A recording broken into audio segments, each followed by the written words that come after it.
Good evening, wonderful people, great Biafrans, lovers of freedom, our Ududuwa brethren, and very soon the freedom fighters that will emerge from the Middle Belt. I welcome each and every one of you to this very special broadcast. I am well aware that given what has transpired in the past few days, that the whole world is listening to us. Those that run Twitter are listening to us. Even those that run Facebook as well, they are listening to us this very evening because we are broadcasting live and direct to the entirety of humanity on a multitude of platforms. We are live on Twitter, believe it or not. We are broadcasting live on Twitter. We are live on Instagram. We are also live on YouTube. We are live on FM in Biafra land. We are live on IPOB Community Radio. We are live on Radio Biafra app. We are on satellite. We are on Biafra television and a whole host of others. I am also on my private Facebook page. I do not want to advertise it too much because if I do, believe you me, they will do all their best to try to shut it down because Facebook in Nigeria is in the pocket of the tyrants and the pocket of the bullies, in the pocket of the Fulani Janjaweed. And that is the reason why we must do everything humanly possible within our powers to ensure that the whole world listens to what we are saying because our message is unmistakable. It is very, very clear. It is about the restoration of the kingdom of heaven upon the face of this very earth for which we owe no soul an apology. Good morning, good afternoon, good evening, and good night to some of you. Wherever you are in the world, as long as you have an internet-enabled device, you ought and should be able to listen to us. And please, as I welcome you this very evening from where I am, endeavor to welcome other people as well, especially your friends, your family, those that you wish were born elsewhere but not in the damnable contraption called the Zoological Republic of Nigeria. The time now is exactly 8 minutes past 7 p.m. in the sacred land of Biafra, and by the same number of minutes past the top of the hour, regardless of where you are, I welcome all of you this very evening, morning, noon, or night, depending on where you're listening to us from. My name is Mazi, Nnamdi, Kanu. I lead the largest mass movement on the face of this very earth, the nightmare of the Janjaweed. Here we speak the truth, the whole truth, and nothing but the truth. Incontrovertible, of course. Sometimes controversial, admittedly so, but incontrovertible truth. That is what we preach on this very noble platform. I am sure right now in Abuja, everywhere is at a standstill. If you go to Aso Rock now, most of them are on Bicodin. Some of them are on ibuprofen. Some of them are on painkillers. Some are even taking hard drugs, I'm telling you the truth. Because they cannot fathom, they cannot understand, they cannot comprehend our tenacity, our determination, and our doggedness. They understand that very clearly. I am the director of Radio Biafra and Biafra Television, and by the very special grace of the Most High Elohim in heaven, a servant of the wonderful people of Biafra. We have gone past the stage of lamentation. We no longer lament. They kill us, they invade our homes, they do everything humanly possible to dehumanize us. But we are carrying on regardless because we are, quite frankly, unstoppable. They are incapable of stopping us.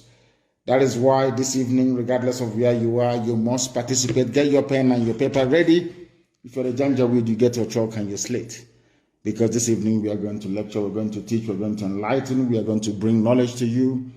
And if you are discerning, if you are the discerning type, believe you me, you ought and should be able to learn a lot this very evening. Morning, noon, or night, depending on where you are. This very broadcast is going out to the whole world. Everybody is listening all over the world. Heads of governments are listening. Social media giants are listening. Everybody wants to hear what we have to say. It is a gospel, a message given to us from heaven itself, and we must preach it to the living. First of all, before we proceed, you must understand that we are in a season of prayer with intermittent fasting now and again. We are reading the book of Psalm from number 1 to 150. Today is our 7th day, and I am going to pray my prayer this evening as it is customary for us to do on this noble platform. And I'm going to pray the prayer of David from the book of Psalm, chapter 7.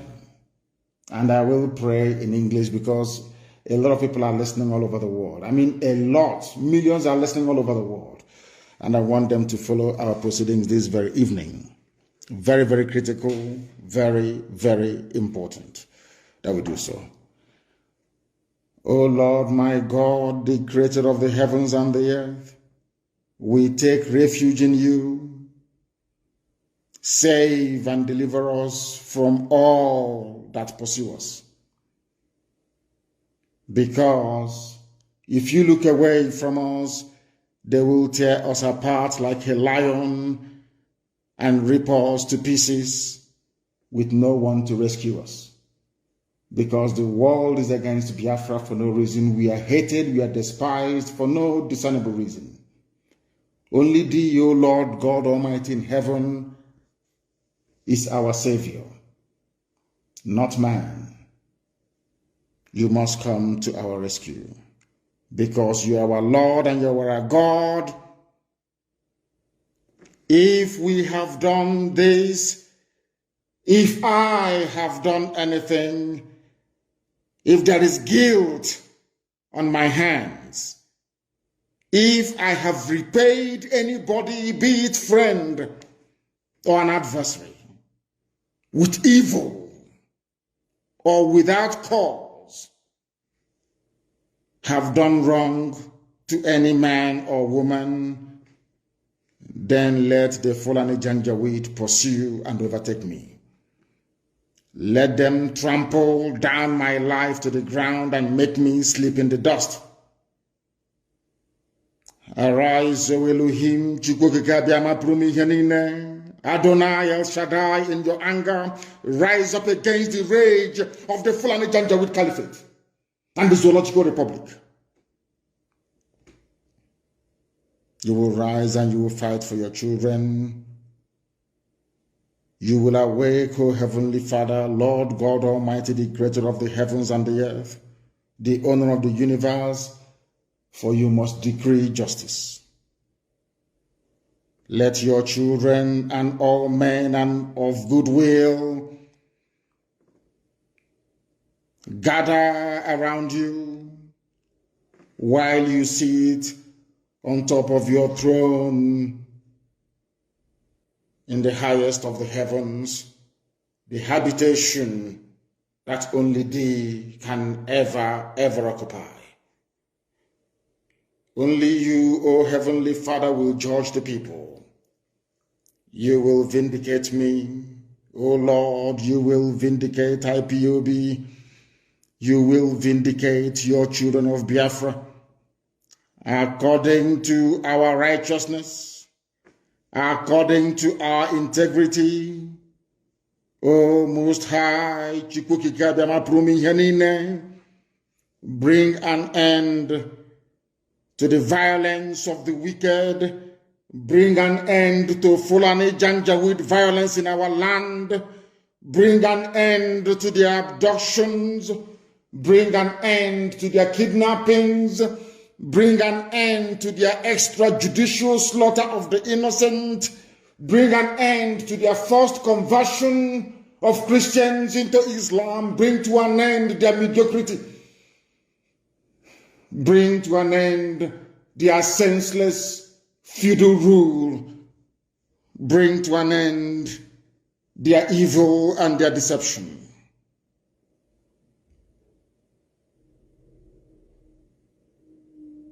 Come and secure the righteous, because only you, O God Almighty in heaven, can see in the dark. Only you know the hearts of men. You are our shield. We have nobody. Between 67 and 1970, the whole world ganged up and fought against your children.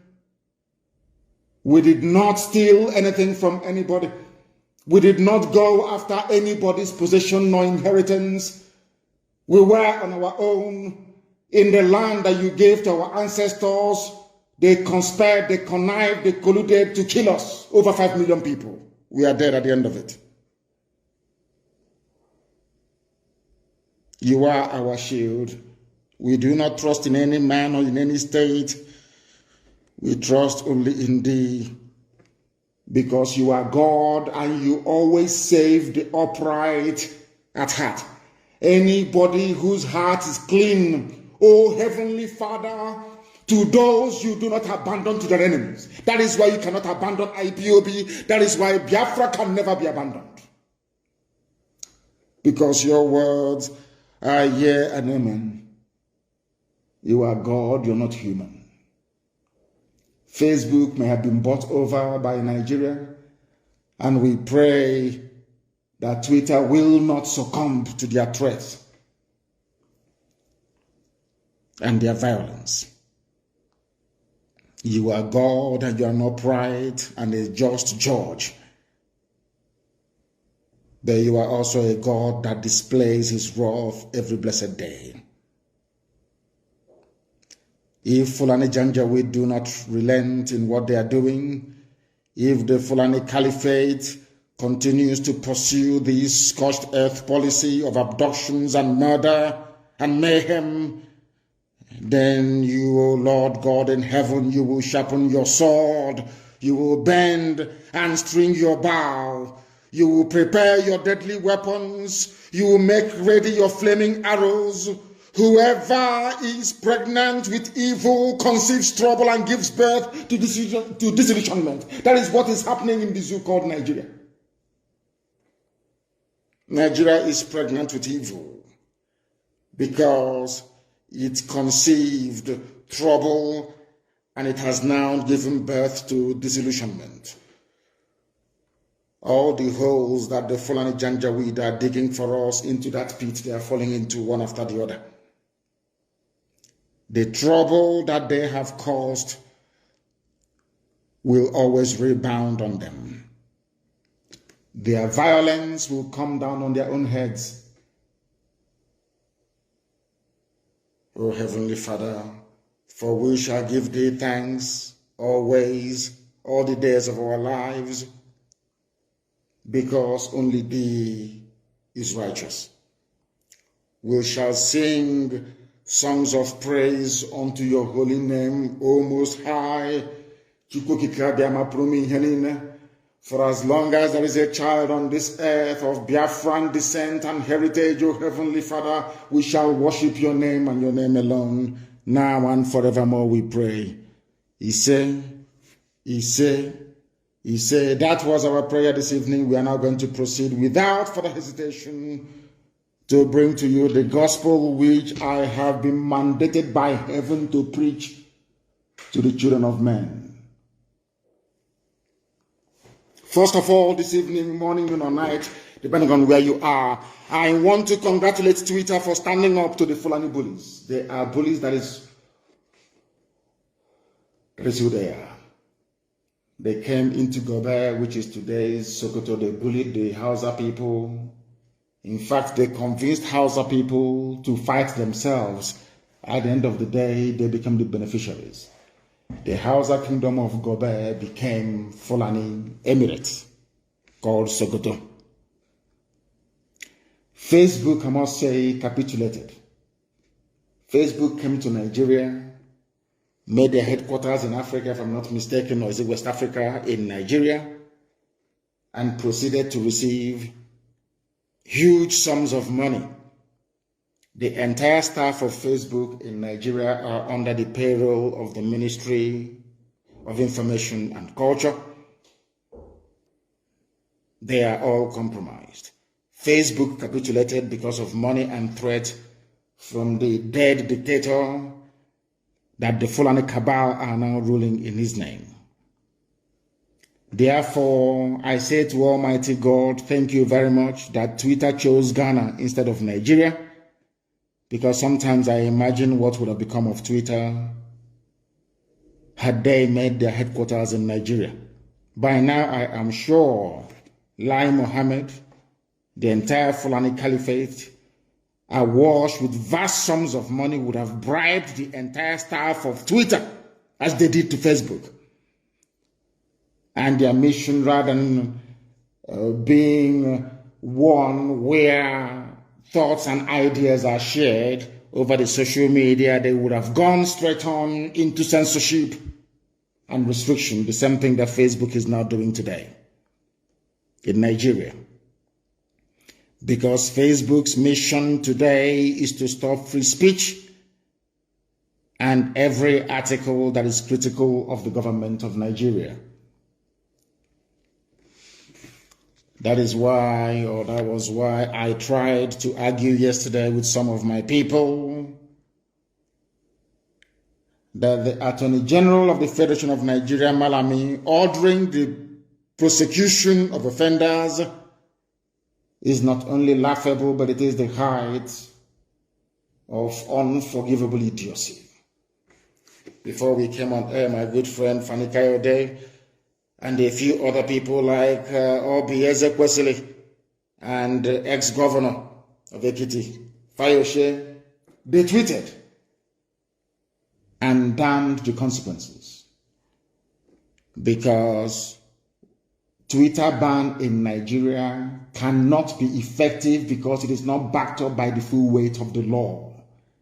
It is an executive pronouncement. It does not have the backing of the law. This evening, Nigerians must understand that they do not understand the law. But here we are going to teach you how to understand it. Malami said he was going to prosecute offenders. In other words, if you tweet, you'll be prosecuted. But all the Buhari support group, all the Janjaweed spokespeople, they are still on Twitter tweeting. That is the double standards of the Fulani. When we say that, Lai Mohammed will say, oh, Nnamdi Kanu is spewing hate speech. It is not hate speech. All I'm trying to do is to highlight the double standards of the ruling Fulani Caliphate.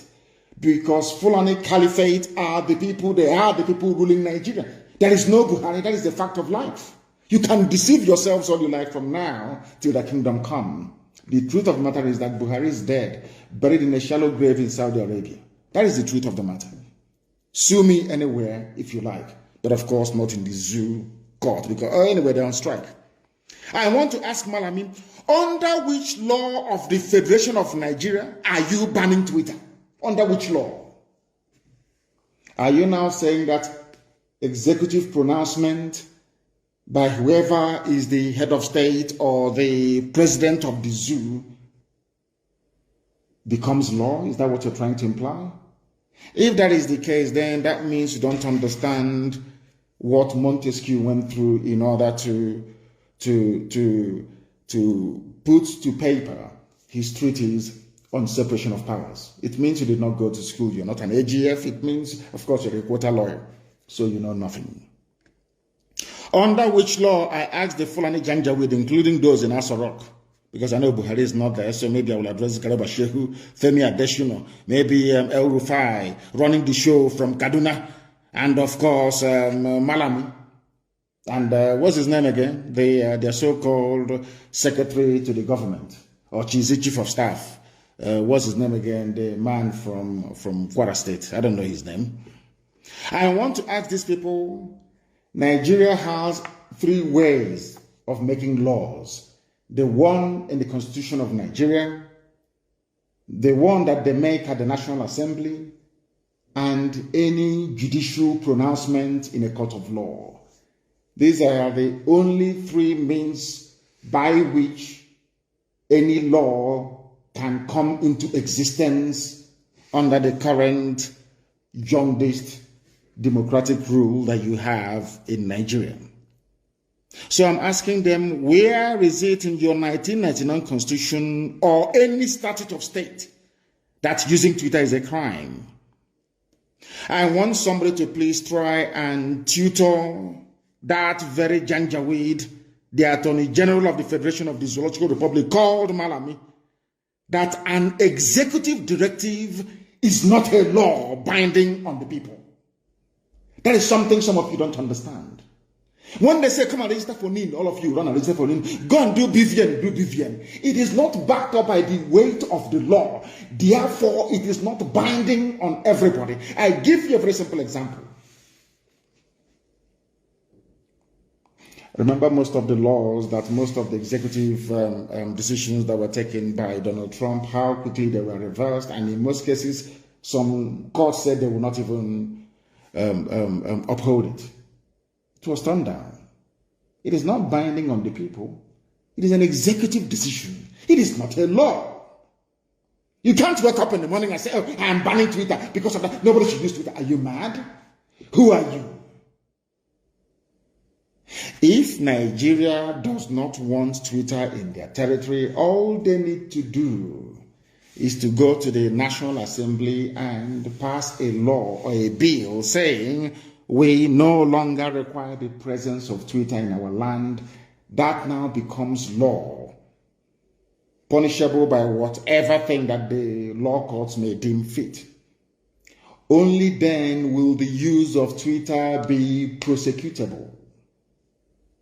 You cannot prosecute somebody based on executive fiat. It is not done anywhere in the world. But because they are bullies, they do not understand the niceties of the law. Therefore, any instruction by those claiming they are Buhari or the Attorney General of a Buhari to arrest and to prosecute Nigerians still using Twitter is null and void, because there is no law criminalizing the use of Twitter.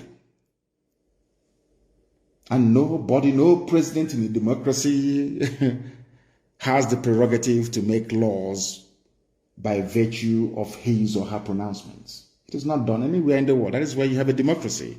But of course, some of you in the cow republic, you don't understand what we are talking about. Some of you are not learned enough to appreciate what we are discussing this evening, or this very gospel that I'm bringing to you, but that is the fact. You can be a president. You can issue directives, but you do not make the law.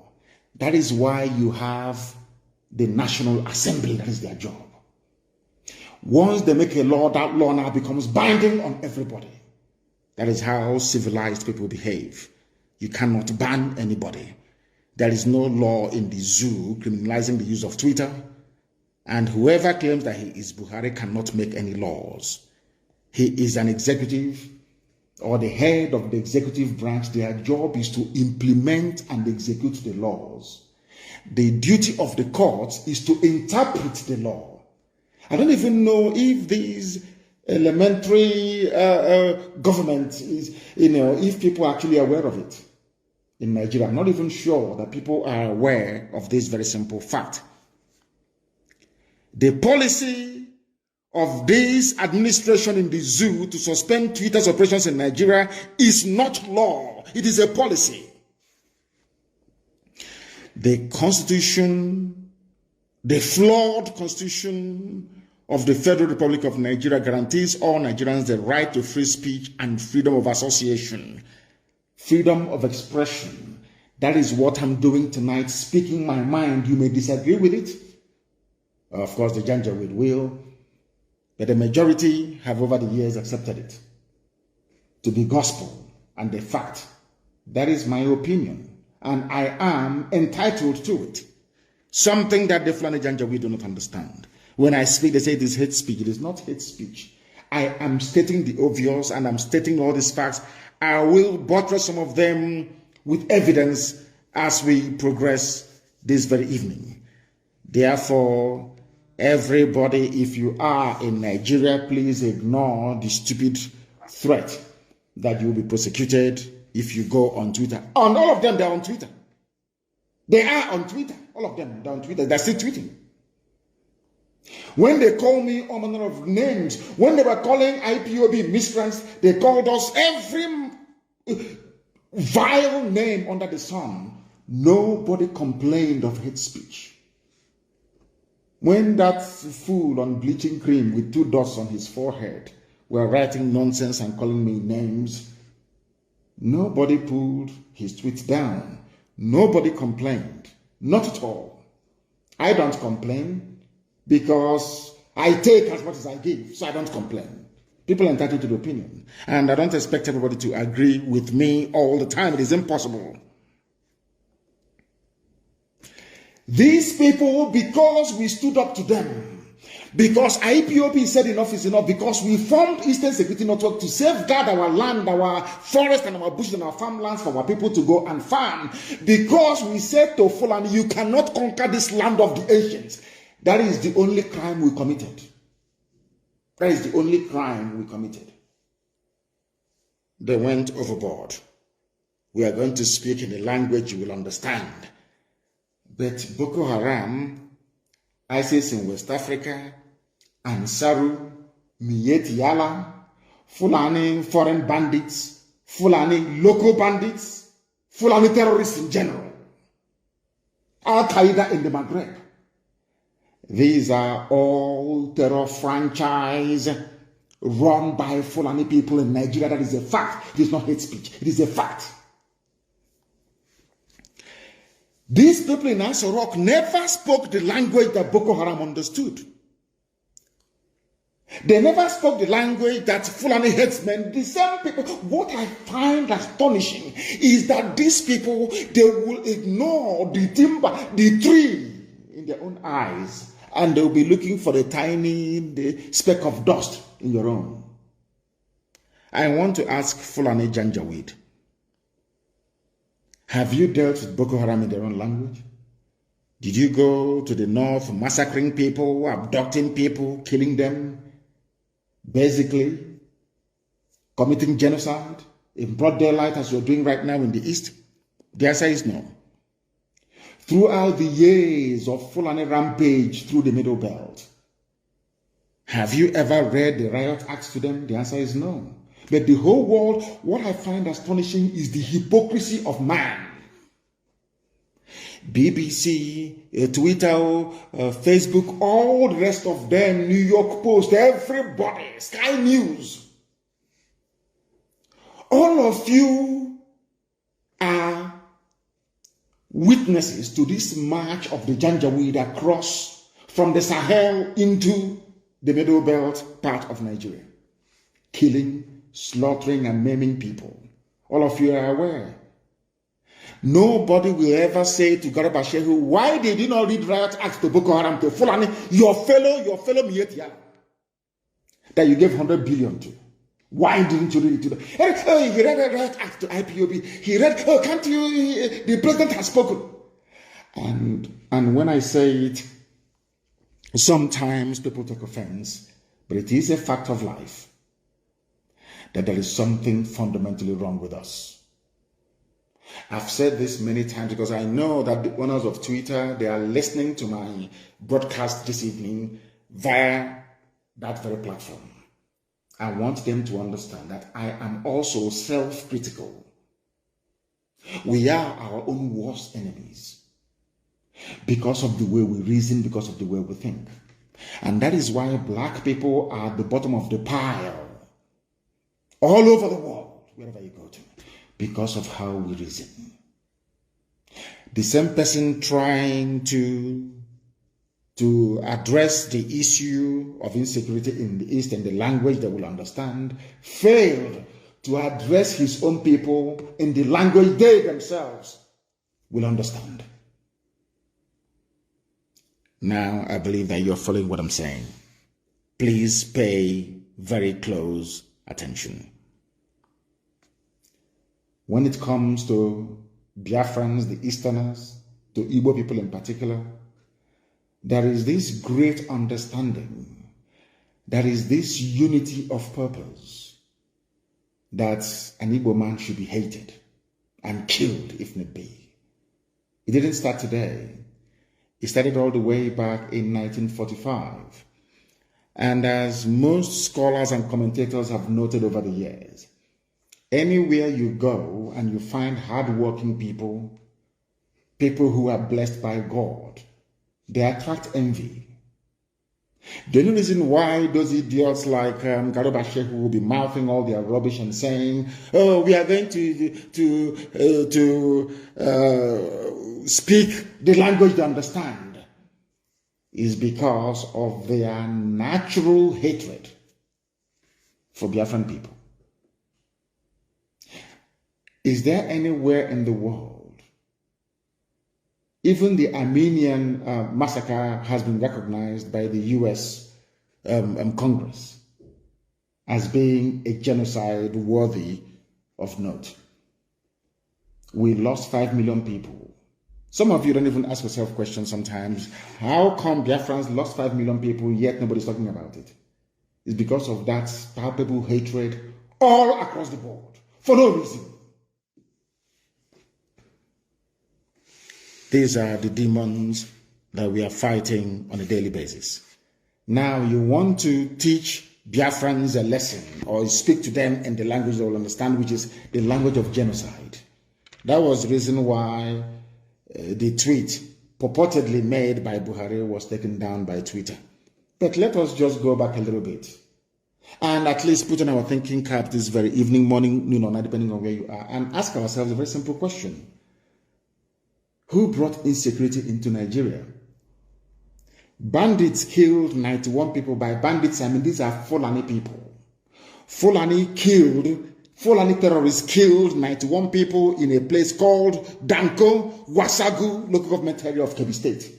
And I want you to listen very carefully to what I have to say. I want all the people listening all over the world to pay attention to what I have to say.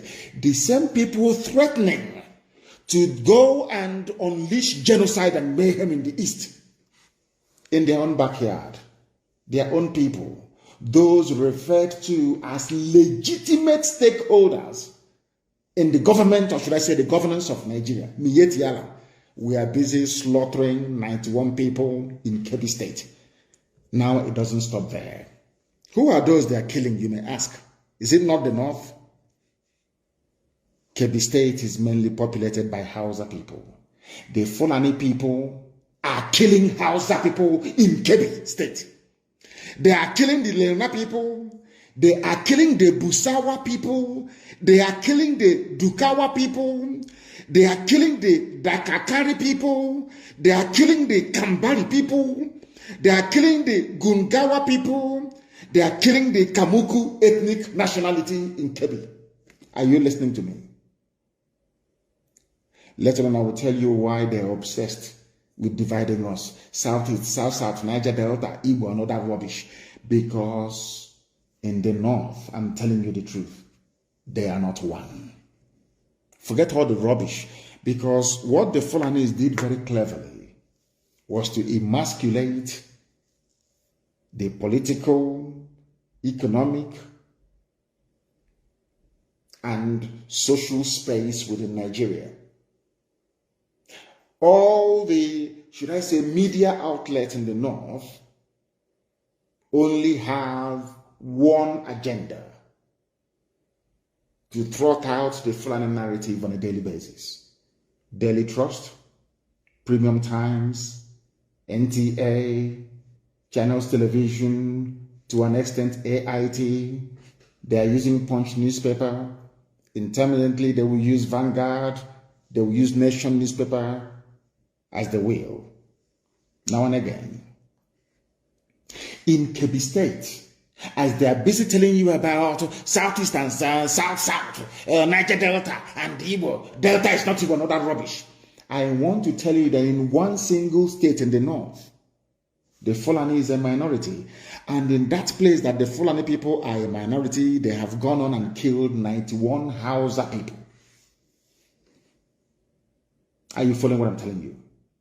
They have killed 91 Hausa people. You will not hear anybody ever. If it is anywhere else, they'll say, oh, they're killing Fulani.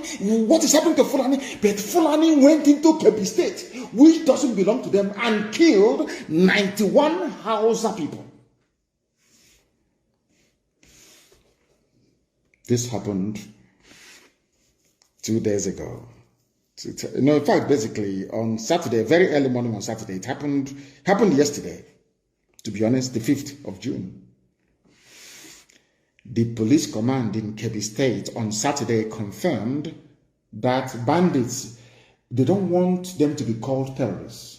Because once they're called terrorists, Boko Haram, ISIS in West Africa, Al-Qaeda in the Maghreb comes to mind, and Saru and Mietiala will come to mind. So you know what the government of Nigeria did through Lai Mohammed, their Minister of Information? They said to media houses, do not call them Fulani terrorists anymore, just call them bandits. So that way the eyes of the people and the attention of the world will be deviated or deflected away from the real identity of these murderers and killers. It's a very simple strategy. Maybe it was Britain that advised them to do that. Maybe it's Katrina Lang that advised them to do that. I am telling the whole world only yesterday, as they were shouting about Southeast insecurity, we are going to kill, we'll bring in the army, we'll land aeroplane, we'll bomb everybody. In their own backyard, this same government is aiding and abetting the Fulani slaughter of Hausa people. It's here now, it's not very clear. Bandits kill 91 people in Danko, Wasagulo, confirmed by the police. And who confirmed it? The public relations officer, the PRO, his name is DSP Nafiu Abubakar. He confirmed the figures and said all the victims were killed in 8 different communities in the local government area. He said 8 different communities. These are Fulani people killing Hausa people. Telling you the Hausa Fulani. That is why I keep wondering, I keep asking Nigerians all the time, what is in your brain? What sort of substance is in your brain? Is it the white matter that God created, or is it something else that is there? As they have now corralled all the media houses in the zoo to focus on the East, Fulani are busy killing Hausa people. They'll come out and they'll say, oh, we are Hausa Fulani, but behind closed doors, they are slaughtering Hausa people. It is here now. Go and ask the DSP Nafiu Abubakar of Kebbi State. He is the public relations officer of the police in Kebbi State. He confirmed it. According to him, the command has so far recovered 88 bodies and dispatched a detachment of operatives to maintain law and order in the affected communities. There is no bombardment. Like all? No, not at all. Because they are all the Fulani, they know what they're doing. There is no bombardment. There is no shoot at sight order. There is no abduction of young men with tattoos on their body. No rape of women. No, not at all. This is in a state where 88 Hausa people were slaughtered by Fulani terrorists. Now tell me why any decent person would want to belong to such a country. What is what is of concern to them? Are you following me? Are you following what I'm saying? I hope that people are following what I'm saying sequentially. A country where 91 people were slaughtered only yesterday, their concern is the East. Do you see how they roll? Because Fulani has an agenda. The agenda is to conquer all of you. But some of us are so foolish and so idiotic, we don't understand what their game plan is. If they do not have it in mind to conquer all of you, how come something as massive as the slaughter of 91 people did not elicit any comment from the so-called presidency? Tell me in which country, anywhere in the world, that such idiocy obtains. Only in Nigeria. When I say it, they say his insightful tweet, he's inciting violence, and you are the ones committing violence. Fulani, you are the ones that killed 91 Hausa people in Kebbi State. You get me massaging them and say, oh, we are Hausa Fulani, but you're killing them. 88 bodies were recovered. Now, let me tell you that all the people that I mentioned earlier were being killed. The killings took place in Koro, Kimpi, Gaya, Dimi, Zutu, Rafingora, Igwenge villages, and in all Danko Wasagu local government area of Kebbi State. Are you following me? Now, the question that Twitter, I'm sure you people are listening to me this evening. The question you need to ask Lai Mohammed is this. Who killed those people in Kebbi State? What is their identity? Because any time anything happens in the East, it's ESN, IPOB, ESN. You even find the Yoruba newspapers.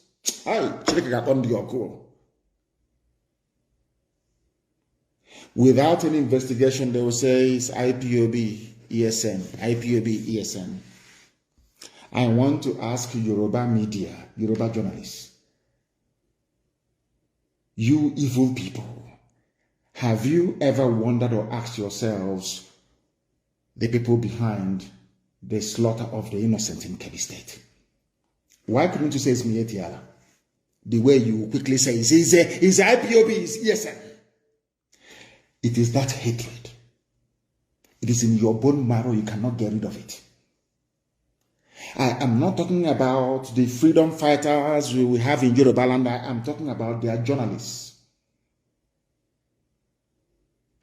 Journalism from Yoruba land is pure venom, designed to paralyze your thinking faculties and to render you useless.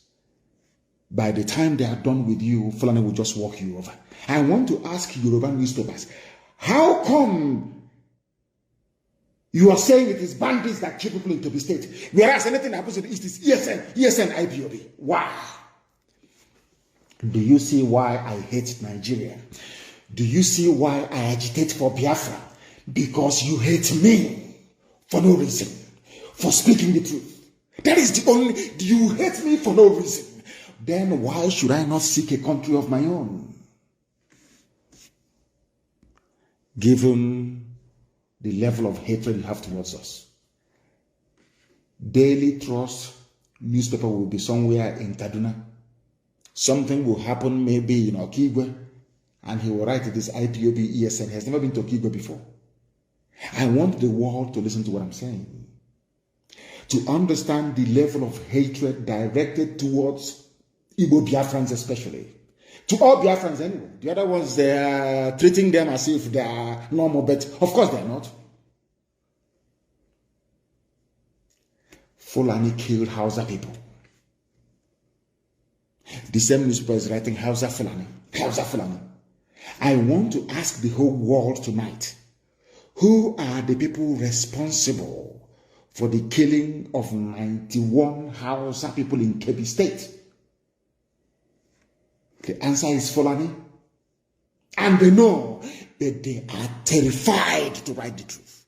They are terrified to speak the truth. That is why I cannot be in the same country with you people. You people are evil. You are evil. You see evil and you support it. You keep your mouth shut. You want Tinubu to be president. And you are paying dearly for these mistakes you're making. As we proceed, I am going to bring to the attention of the world the damage that Yoruba journalism has done to Yoruba people. I will prove it tonight. On this noble platform, what we preach is the truth. You may not like it, but if you go back and reflect upon everything that I say, you will come to the realization that it is the truth. The whole truth and nothing but the truth. You may not like the way I deliver it. I give you that. I'm not too bothered about it. But ask yourself this question. Is Nnamdi Kanu speaking the truth? This evening, am I preaching the truth or not? Why is it anytime something happens without proper investigation, it is IPOB or ESN? But only yesterday, all of you in the zoo called Nigeria, you reported the massacre that took place in Kebbi State.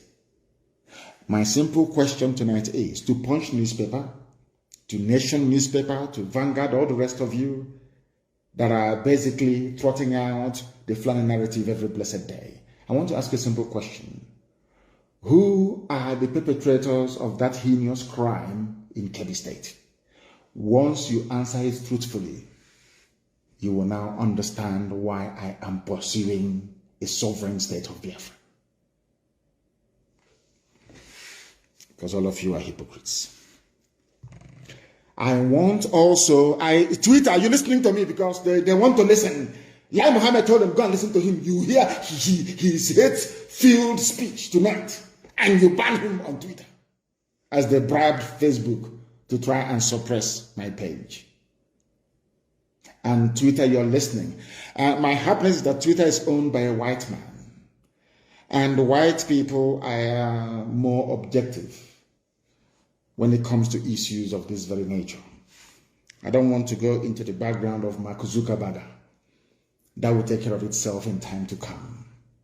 But I'm sure that the owner of Twitter is a white man. So he is bound to be objective, at least.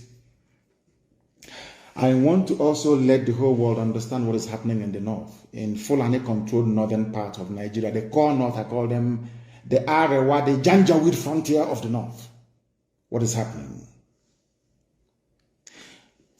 Do you know that Islamic leaders who are Fulani people are abducting Hausa people who are Christians and forcibly converting them to Islam and forcibly marrying them off to whoever that wants to take a Hausa Christian bride? Are you aware of that?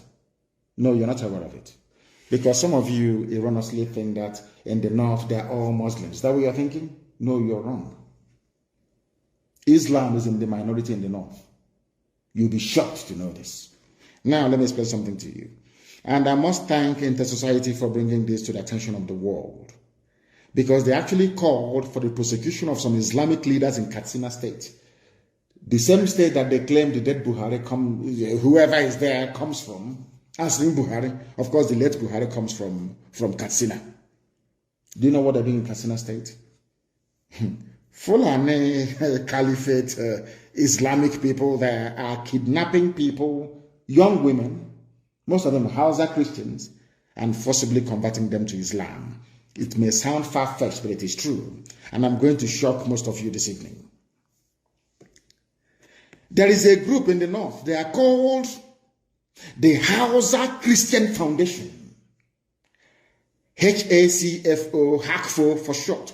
The Hausa Christian Foundation reported incidences of indiscriminate abduction of underage girls by Islamic leaders in Katsina State and forcing them to renounce their Christian faith to take up Islam. What they did to Leah Shoibu.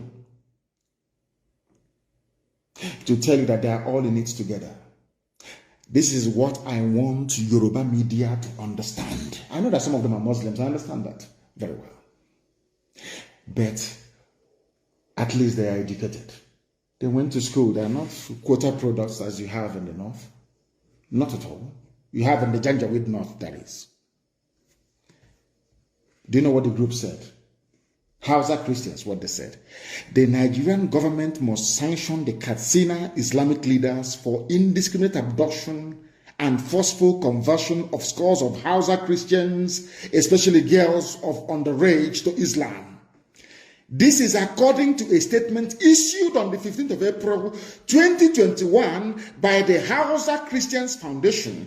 According to the group, there has been indiscriminate abduction of hundreds of Hausa girls and their forcible conversion to Islam.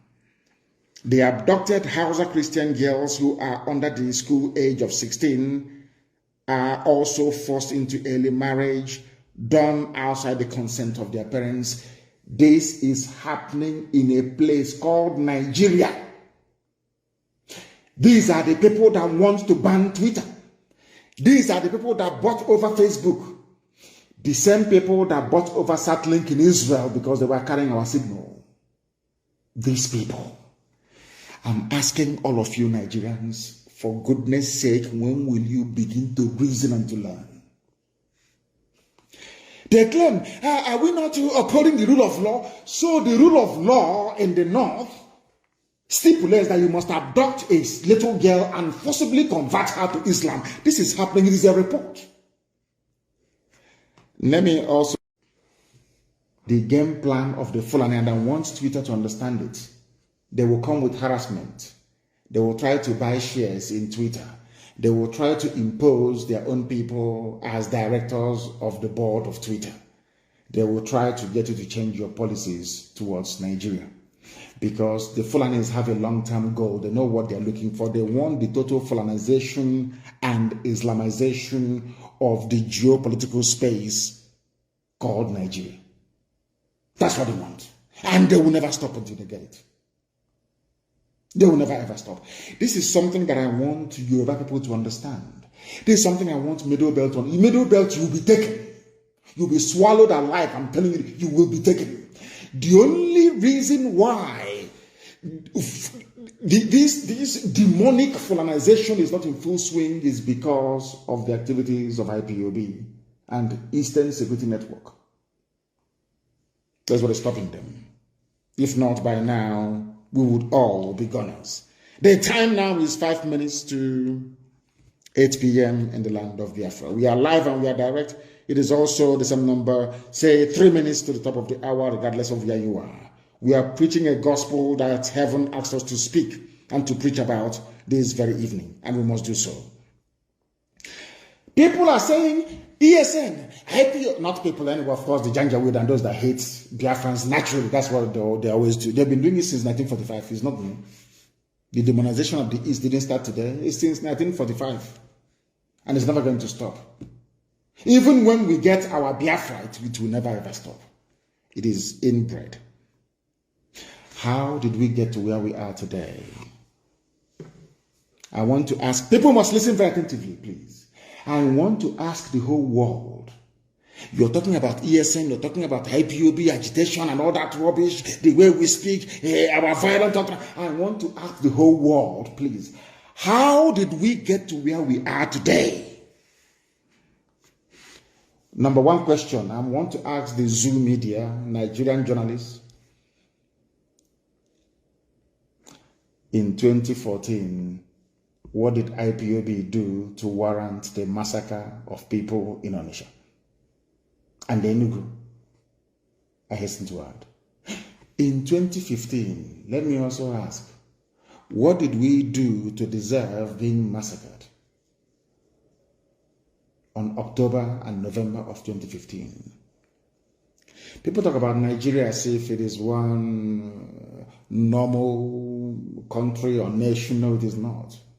Nigeria is a gangland. It is run by gangsters, basically, masquerading as politicians.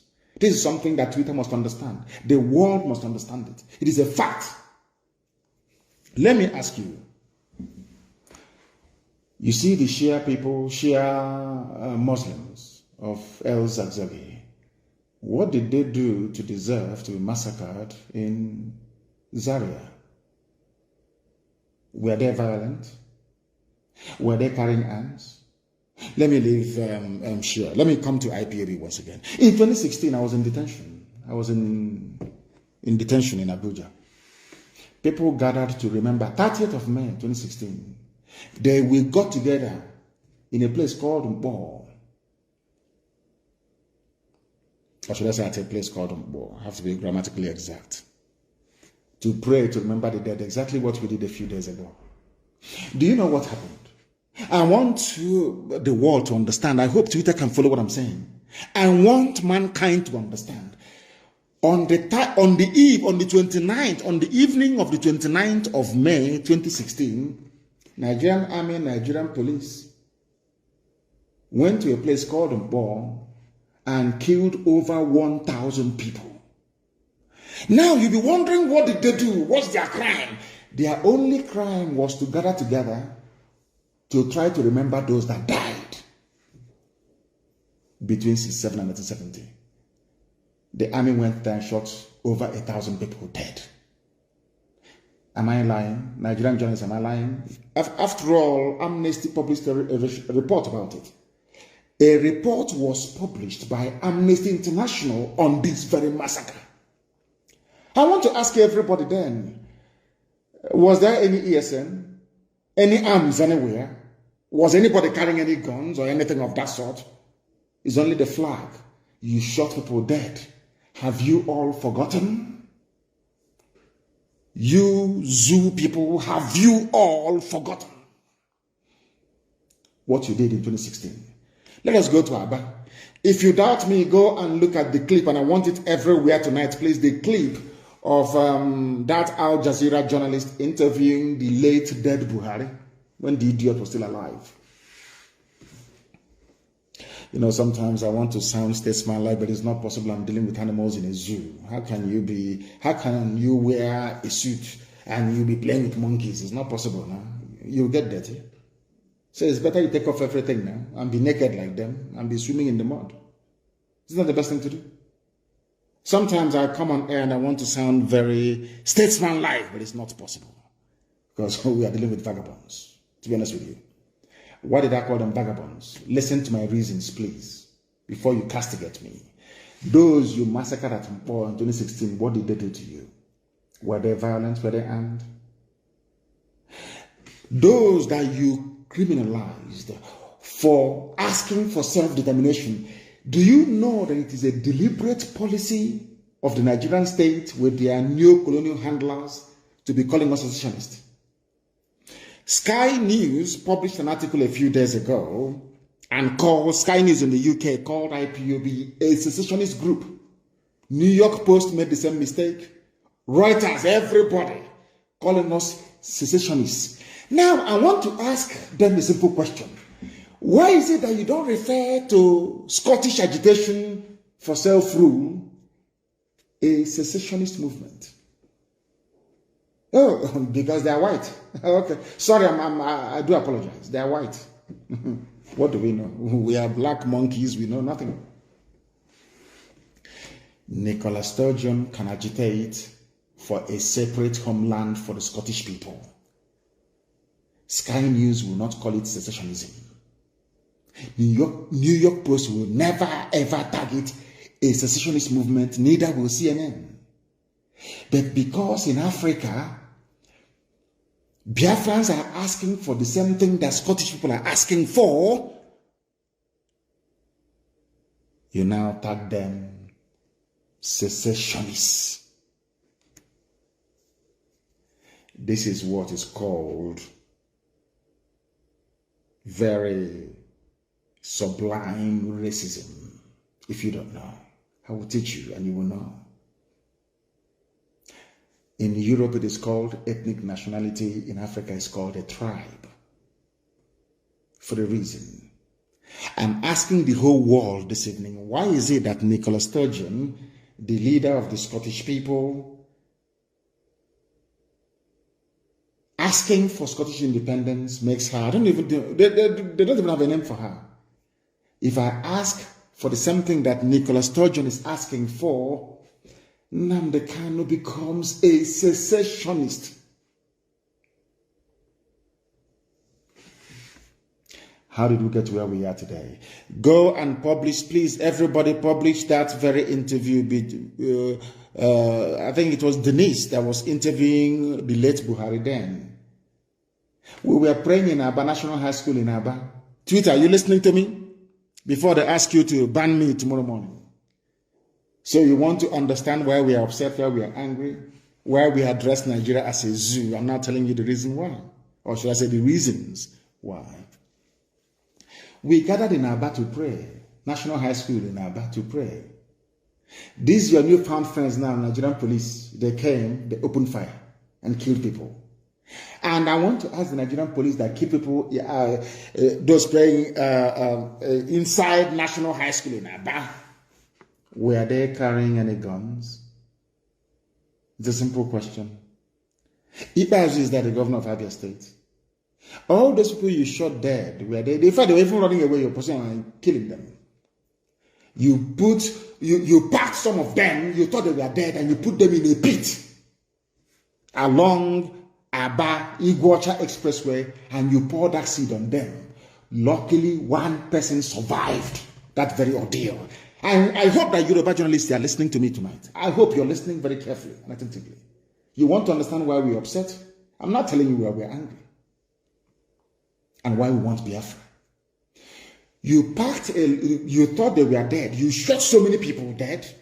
You packed their bodies and dumped them in a borrow pit. In order to make their identification impossible, you poured acid on them, on their faces, to disfigure them. True or false? We have a survivor of that very ordeal, and his plight was well publicized. I even think that CNN even carried the news at some point. But you know one funny thing? Yoruba media never carried the news. But we're in one Nigeria. They wanted to be good Nigerians. We all need to be good. But they never carried the news of this grave injustice being done to a people. Are you following me? Why did we form Eastern Security Network? Why?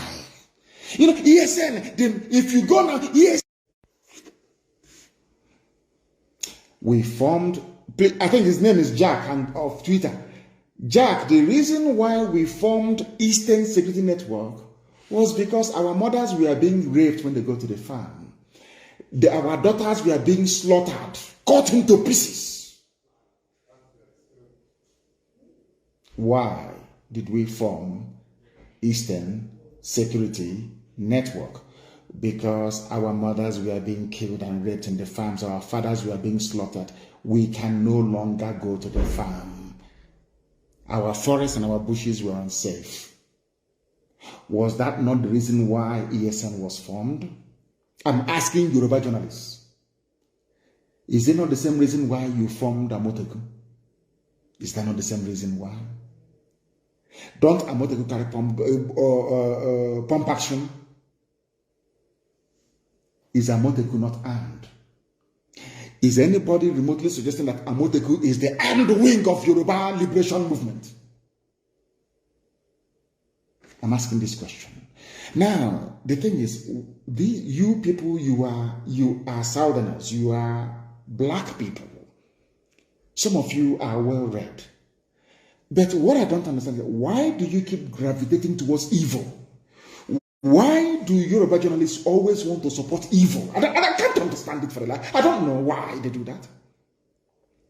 Amoteku is armed, clashing with Fulani headsmen in your forest. Is that not correct?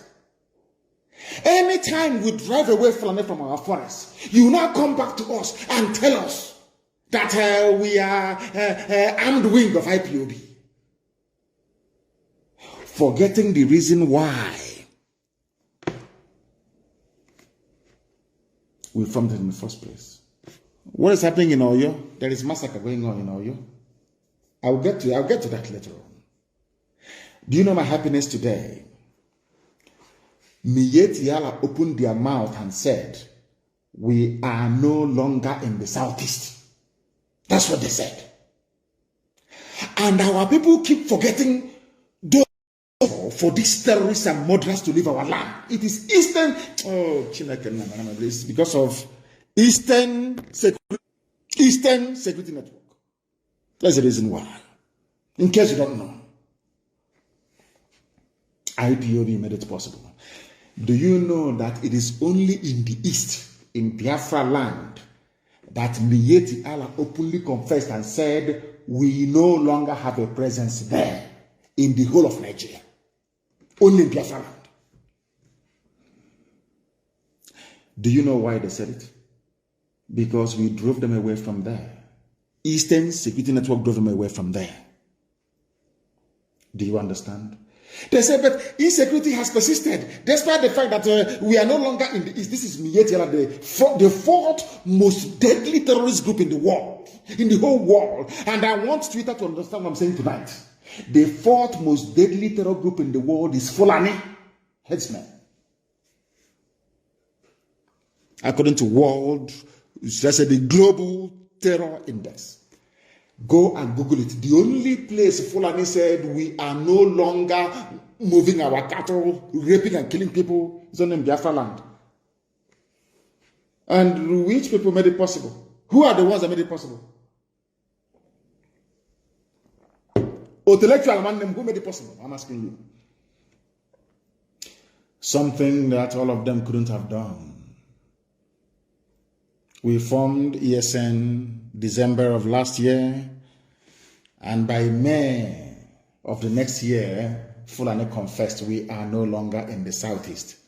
Now tell me who is there killing people? Fulani soldiers, Fulani policemen, Fulani DSS.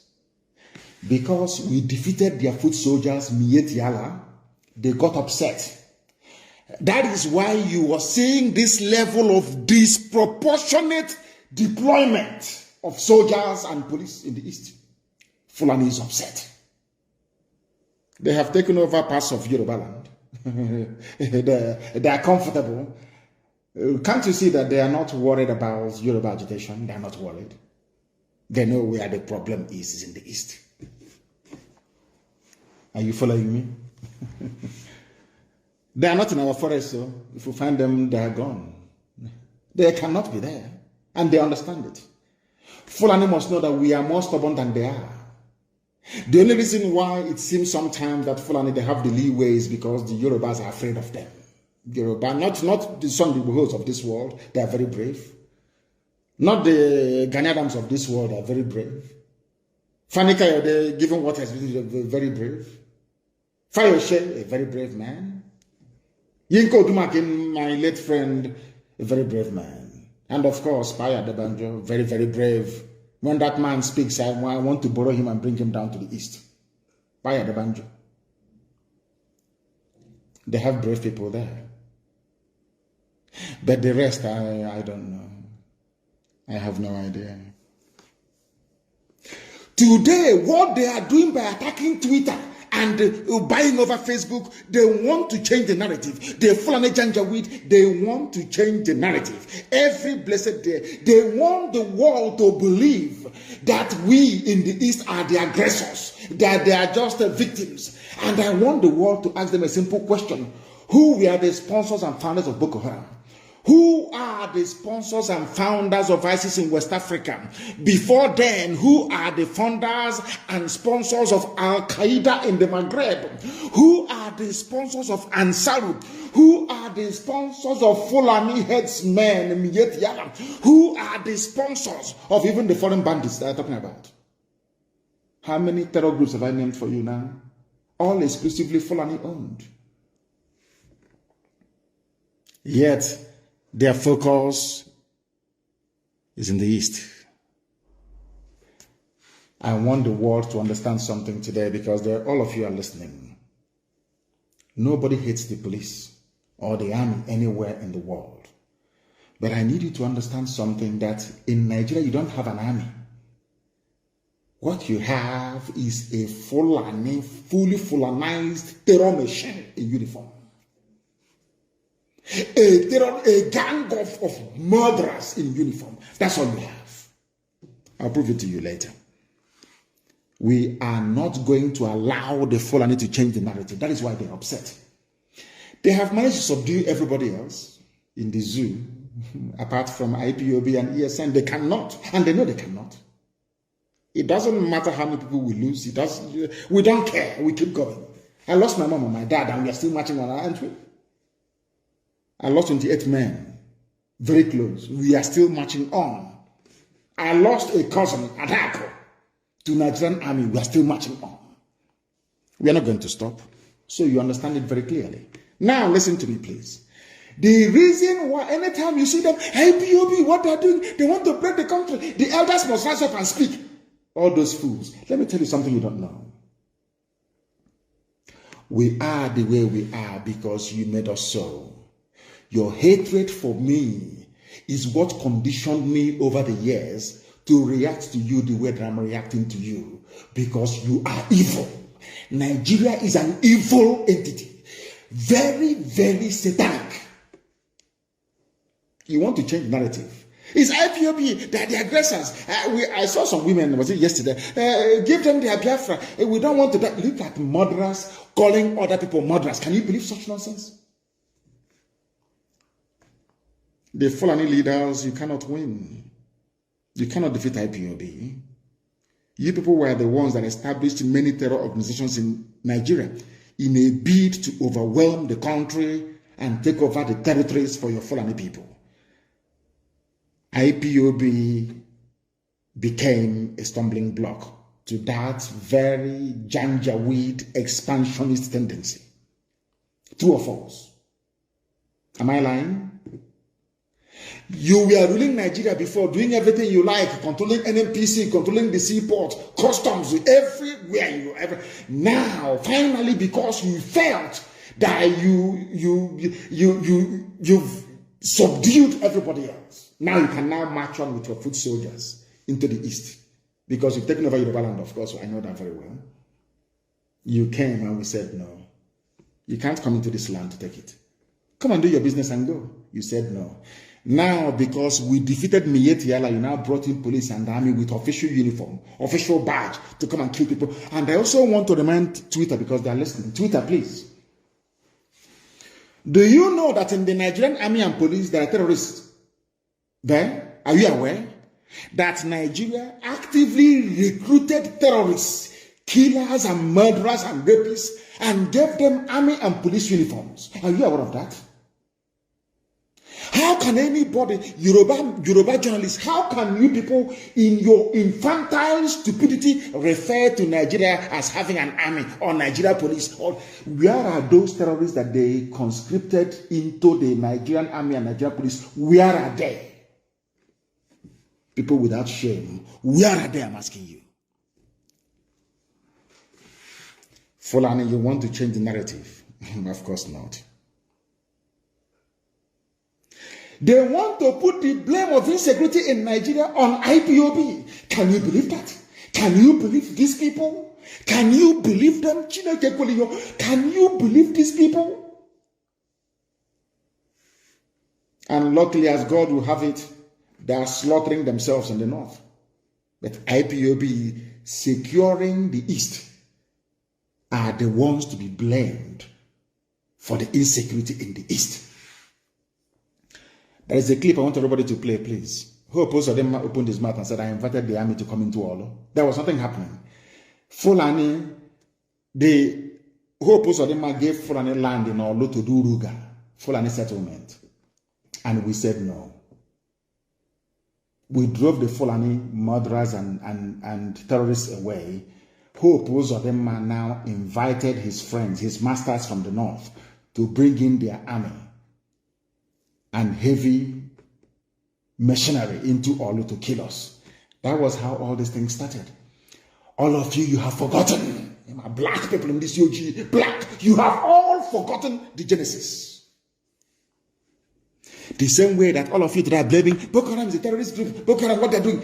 But when Nigerian police were busy killing their leader and killing everybody else, all of you were just there drinking Fradununu.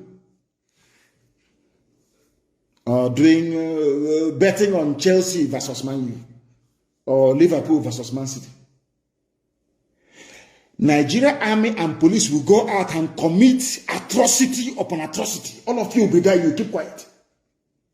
Any day, those people out of anger rise up and retaliate. All of you baboons and monkeys without writing rubbish. Do you know why? Because you have no conscience, you have no soul, you're a black person, you are the embodiment of evil. Is the truth. I don't care who bans whoever or whatever, I don't give a toss. I must preach the truth. Black people are wicked. By nature, very wicked people. That is why you forget the atrocities that your police and your army always commit. You forget. In a twinkle of an eye, you forget. Our army, our police. Now listen to me very carefully, please.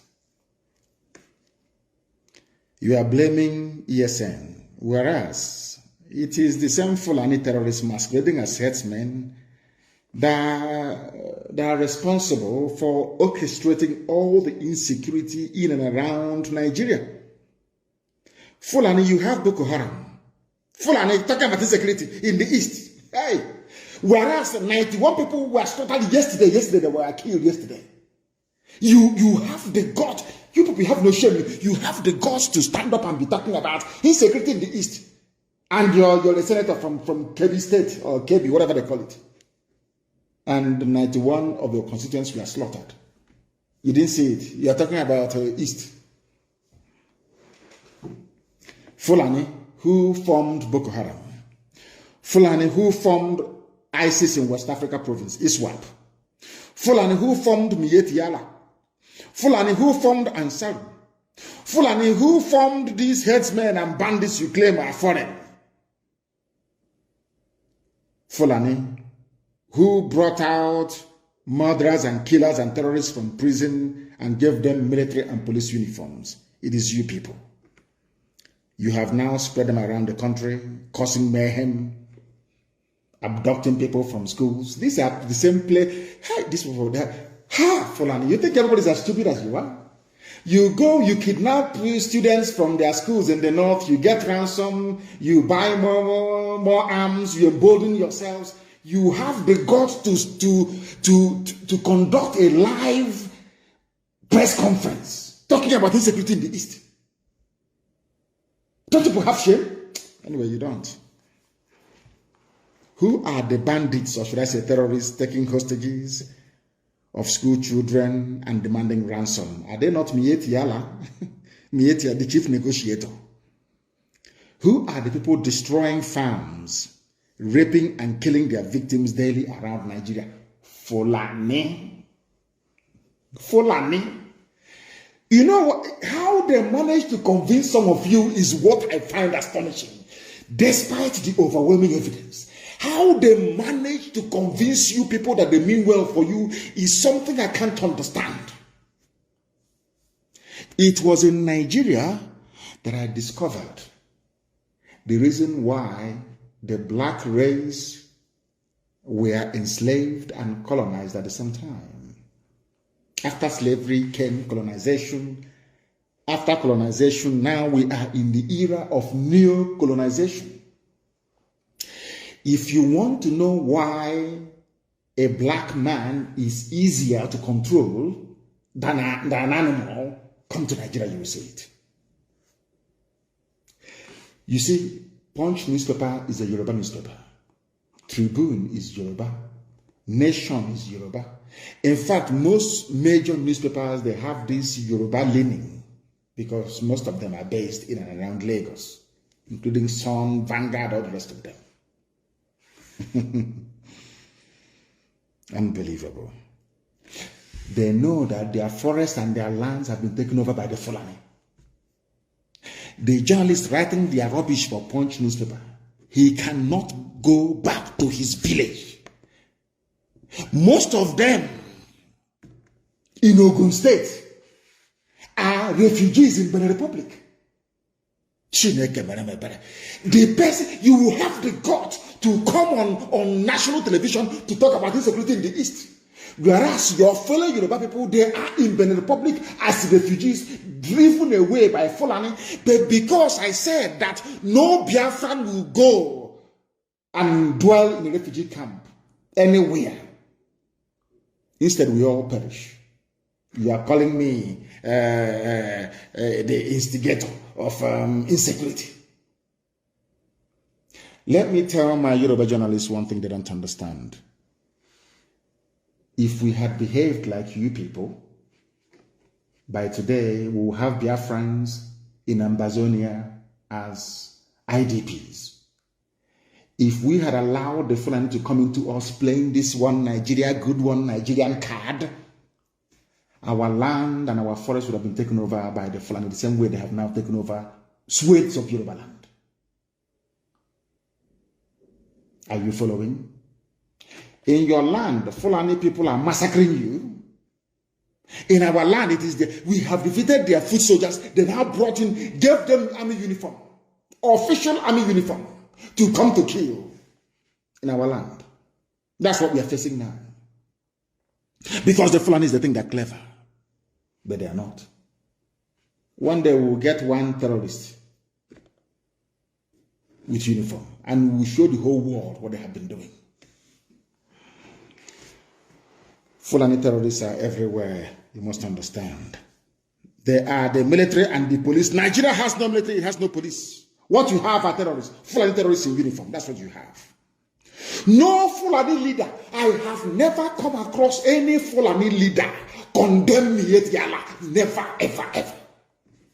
But one of them, the East must speak up. Silence is no longer golden. Speak up now. Speak up now. Have you ever spoken up against me yet, Yala? Have you spoken in the past against them? Against your friends in Boko Haram and ISIS in West Africa that are considered even more deadly than Boko Haram? No, you have not. But you want Eastern leaders to rise up and speak against those that drove away your terrorists from our forests. Does that make any sense to you? Of course not. No Fulani leader has ever condemned what their people are doing. The same people are today threatening us. Fulani rulers, trade with genocide. Activities of ESN is the reason why we are coming. You are angry because we defeated your foot soldiers in the forest. We drove you terrorists away from our land. That is why you're upset. Once in a while, you give them uniform, army uniform to come and kill people. That's all you do. Any day we respond now, we capture them or we kill them, you run to Twitter. Can you see they are killing Nigerian soldiers and the police, our security architecture? But you cannot speak the truth by telling the whole world that these same people were once terrorists or are still all terrorists even till now. Do you understand what I'm saying? Do you see why we are agitating for Biafra? Why we don't believe in Nigeria? Why Nigeria will be destroyed beyond repair? Because Nigeria is a criminal enclave. It is not a nation, it's not a country. It's a place full of black people who cannot reason properly. It's as simple as that. Because if you can reason properly, please, you can see the handwriting on the wall. Who are the terrorists in Nigeria? Who brought insecurity into Nigeria? Is it not the Fulani? Without Fulani people raping and killing in our land, Ozo1 in case you have forgotten, Nimbo in case you have forgotten, in Ebonyi, in Cross River, in rivers, everywhere they were killing, pillaging, raping and looting. Have you all forgotten why ESN came? You have all cleverly forgotten. Black people, the COG. And they are so-called political elites. Everybody wants to be politically correct. Everybody wants to be politically correct. Everybody wants to please Fulani because of 2023. Because they control INEC, they control CBN, they control everything. Your political future. In fact, if they can put you on in power, what can they not do? All of you were there claiming, this is our nation, Nigeria, without shit. You people, you disgust me. Supreme Court of Nigeria imposed a ban on the people of Imo. A man that came forth during the election. He was imposed. And they asked Supreme Court of Nigeria, where did you get all this number of voters, given the fact that INEC register doesn't tally with the figures you're pronouncing? And by law, the same INEC they claimed they met a few days ago, we are not happy. Our offices are being burnt. What is happening now is not good. The same INEC that you charged by law to conduct elections went to Supreme Court and said to the judges, the figures you're using, they are wrong. The judges said that this one is final. Hope Adama is the governor of Imo State. And you want people to accept that rubbish? You must be mad. You must be mad. What we are doing is to teach the next generation how to defend their lives. ESN was born out of the need for self-defense. And we have done a very marvelous job. That even Miyetti Yala confessed. Anywhere you see people claiming they are Fulani, these are terrorists that they brought in and gave them uniform to go and kill. That's all. To go and kill. And I want Yoruba media to listen to me very attentively now, please. You see, there's a prayer I always pray, and I will say it in Igbo language, the oldest language in the world. Maybe that is why Britain hates us so much, because we are the oldest people on the face of this very earth, Ndibo, ancient people. And that is the center of the world as well. I'm sure you know that by now. 0 longitude and 0 latitude. You know that the Greenwich Mean Time is 1 hour to the left. It's not the proper central time of the world. The proper central time of the world is where the 0 longitude line meets the 0 latitude line, which is in Biafran waters, for your information. So you know, we are the center of the world. That's why we have Ihechiowa, the very first place that the light of God had to shine on this very earth. Gani Adams, Iba Gani Adams, the Are Onakakamfo of Yoruba land, on Sunday said, that's today, with the killing of over 50 people in Eganga town, Ibarapa, Okogun area of Oyo State, it is evident that war is imminent in the country. Please, the Twitter, listen to me. Who killed Yoruba people in Oyo? Are they bringing... You know, sometimes some intellectuals and efulefus, they prefer, they look for their own to blame all the time. I want to ask them a question. The RA, the war commander, the generalissimo of Yoruba land is Eba Gani Adams. Earlier today, he said that war is imminent in the country. A Yoruba man. Why is he saying it? Because 50 people were slaughtered in Oyo State, in Yoruba land.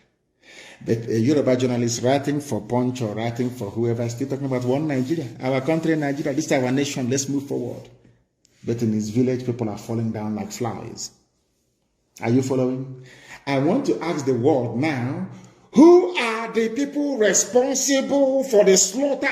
Yesterday was 91, today is 50. In Oyo, one Nigeria, isn't it? Let's move our country forward. We Nigerians, we have to attack Twitter. We Nigerians. Fulani is singing the mantra of one Nigeria, and you're joining them, facing the altar, singing one Nigeria from the back. They are slaughtering you from the back. They are slaughtering you from the back. When you speak, hey, it's hate speech, it's incendiary, it's insightful. They bought over Google, you know. Nigeria bought Google. They put in so much money in Google. You don't know that. Because of IPOB and Nnamdi Kanu. So much money in Google. If you go to Google now, the number one, if you Google Nnamdi Kanu, if you go to Google and you write in Nnamdi Kanu, the first thing you will see, Nnamdi Kanu's tweet removed for insightful statement. Up to 4 or 5. Every other thing I say, no. Mankind is evil, honestly speaking. I'm telling you the truth. Even Google was bought over. They bought over. That one loves money. They gave him money, Zuckerberg. And he took money and handed over Facebook to Lai Mohammed in the zoo. Anything you write. If they kill us, you publish the pictures, no, they ban you. You talk about it and they ban you. That is why everybody must be on Twitter. I've told you that before. And the events of the past few days have justified my call for each and every one of you to go and open a Twitter account. Be on Twitter. Everybody must be on Twitter. That's where you do the damage to the zoo. That is why they're crying and complaining and lamenting every blessed day. I will not let him go. Forget all the nonsense, all the noise on the pages of newspapers and all that rubbish. And on channels, bunkum. As if it will matter to us. It doesn't matter to me. It doesn't matter to me what you write, what you say, what you gossip is irrelevant to me. You know that very well, don't you? Eba Gani Adams said he condemned the gruesome murder of innocent residents of the town and warned Fulani headsmen and bandits to stay away from the southwest or be ready to face stiff resistance. Aha! Tomorrow now, when maybe OPC, when they now get together to resist the Fulani, you claim that OPC is looking for war. But Fulanis are there now slaughtering them, isn't it? All of you are hypocrites. The killings happened in the early hours of Sunday, and brought the entire Igaga town and its environs to its knees, with over 50 people dead, cars burnt, and over 20 houses burnt. That's their signature. Burning of houses. Do you people know who actually brought in burning of houses into the, should I say, the thinking or mindset of Nigerians? Do you know who brought it in? It's the army, Nigerian army. They are the ones. They go to your house. They kill you if you escape. They burn your house down. The same Barrister Joffo, they attacked his house again last night to kill him. They came, was it not last year, and burnt his house. Do you know that Nigeria army went to Fela's house in those days? People talk about unknown gunmen, unknown goat, unknown cow, unknown pig. Who started the phenomenon of unknown? Nigerian government under Obasanjo. They sent soldiers to go and kill Fela and his mom. They went to Fela's house. After causing the death of the mother, of course, they burnt the place down. Nigerian army. They asked them, who did it? They said, unknown soldiers. All of you have forgotten. These are black people that don't read. You don't even know history. They asked Obasanjo, who were the people responsible for invading Fela's home? Fela and Nicolas Bokuti, his home. They said it's unknown soldiers. Oh, dear me. Nigeria. You see Obasanjo tomorrow. This insecurity is getting out of hand. Obasanjo, did he not start insecurity by sending soldiers to go to Fela's house? What crime did Fela commit? He was singing and expressing his natural, his God-given right to speak his mind.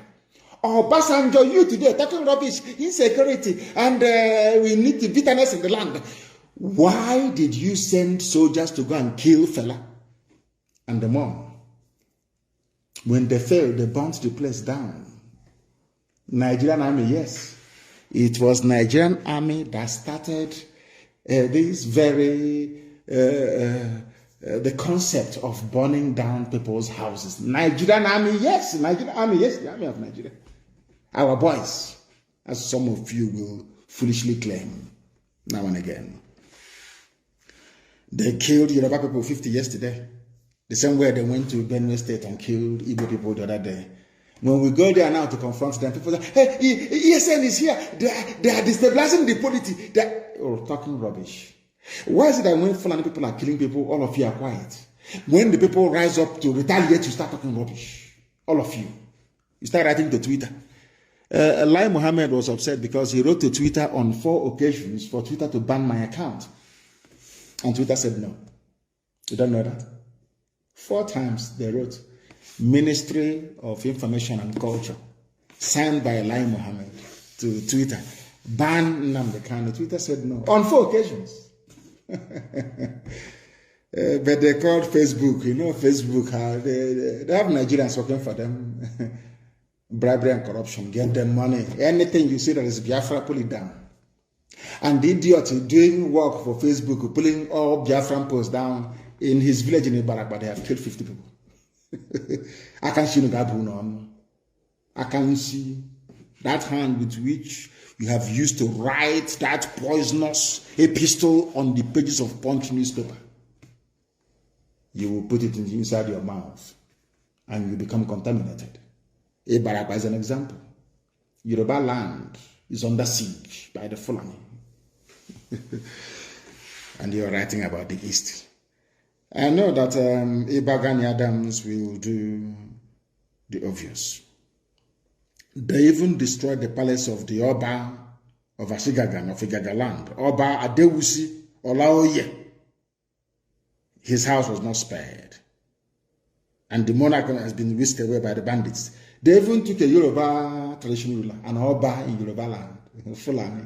Your friends, your friends in one Nigeria, keeping Nigeria one, moving ahead, yes? They took your Oba. Fulani bandits took your Oba. In the East, you have their soldiers disgracing our traditional rulers, as they did in the coastal region. They know what they're doing. Can they do that into an Emma and enough? Can they try it? Of course, the answer is no.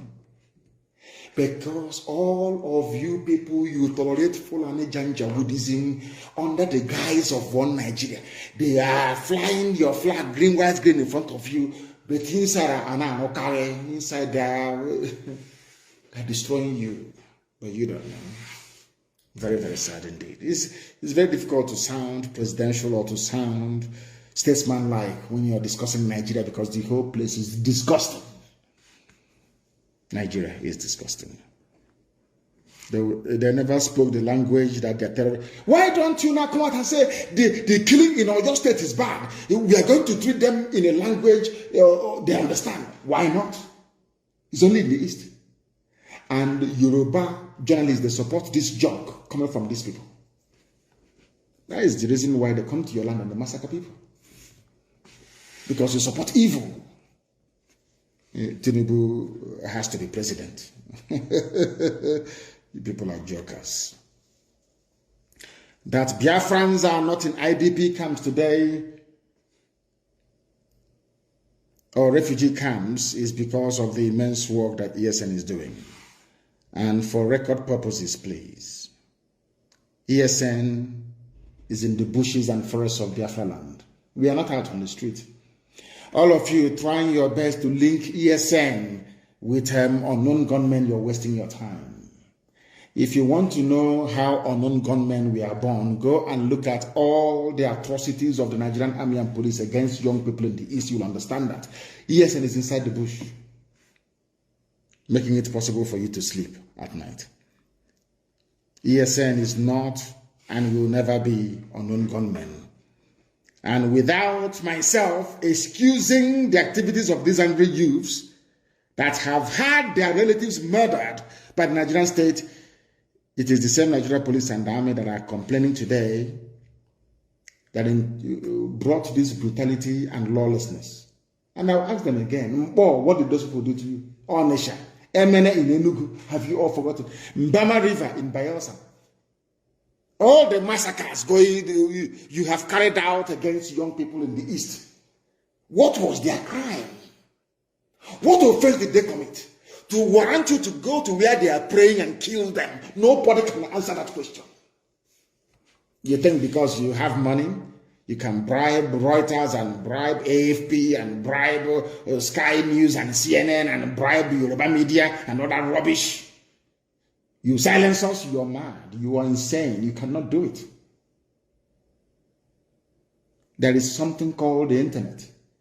Even if you ban us here, we go somewhere else. It doesn't matter, our message will keep going. Our message will keep going. Nigeria will buy over every company in the world, and our message will still be passed down to the people that need it most. ESN is not unknown gunmen and can never be. But we know how unknown gunmen started. Every day you kill people and you go scot-free. Today they have gone to Jofa's house. They have shot dead a young man there today. When his relatives rise up tomorrow, pick up arms and start killing police, you start talking rubbish. You'll be talking jazz from your stupid, stinking Zoom out. You'll be talking rubbish. Nobody has condemned the killing of a young man in Barrister Jofa's house last night around 2:30 a.m. In fact, this morning, early this morning. Have you written about him? Now, the family of that boy will be asking, what did he do wrong? Did he commit any crime? So his crime is that he's in Barrister Jofa's house and you killed him. Tomorrow, when his brother or sister will pick up arms and start fighting the police, all of you, I don't know how to describe you demons. All of you demons will start talking your usual crap and rubbish. Zoo animals. They came to Jofa's house and picked up people for no reason. Now, Jofa is a barrister, registered with zoo courts and all the rest of it, doing his work as an attorney. What crime did he commit? What was his crime? I'm asking you. You want to kill him because he's Nnamdi Kanu's attorney.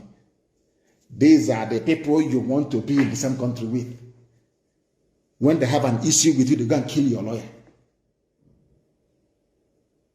Look at Barrister Okorafor, that exposed the abduction, that exposed the genocide that took place in Obibo. They threw a hand grenade into the mother's car and blew the woman up. Okorafor went to go and bury the mother. They came there and they shot him as well. Luckily, he managed to escape with a bullet wound on his foot, his right leg. Are you aware of it? The mother said, our police are being attacked. Our army are being attacked. All that rubbish. When your army is busy attacking innocent people, all of you demonic animals in the zoo called Nigeria, you call... should I come on another? Next time you see Obasanjo, please ask him who brought unknown into the killings in Nigeria. He will tell you he did. Unknown soldiers going to Fela's house. Who bombed Fela's house? Is it Calcutta Republic or whatever it's called? Unknown soldiers under Obasanjo. That's Nigeria for you. They started insecurity. Fulani, this very regime of nepotism, this regime of backwardness, this feudal regime of mediocrity, they are the ones that started insecurity in Nigeria. Wicked souls. Wicked souls. Every time they deny. Let me tell you something about, Ahmed Gulag that was killed. Anyway, I'm not going to go into it because there was a man in the vehicle. He is an Ogoni man. An Ogoni man was with Ahmed Gulag in his vehicle. They don't do research, but we do. The Ahmed Gulag, the reason why they're killing everybody in the East.